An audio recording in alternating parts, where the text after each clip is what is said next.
વરસાદ પડ્યો છે વરસાદ પડ્યો છે મેં જો આવ્યો છે મારા પપ્પા કહી ગયું પછી તમને દેખાડું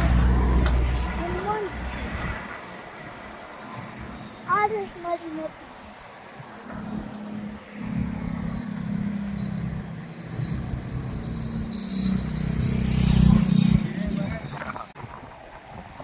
પૃથ્વીભાઈ આ તમારા ગામની નદી છે? આ અમારા ગામની નદી છે એમ તમને કેવી મજા આવે છે? બહુ મજા આવે છે મને બહુ મજા આવે છે. શું તમે આ નદીમાં નાવ છો? તો તમને મજા આવતી હશે ભાઈ.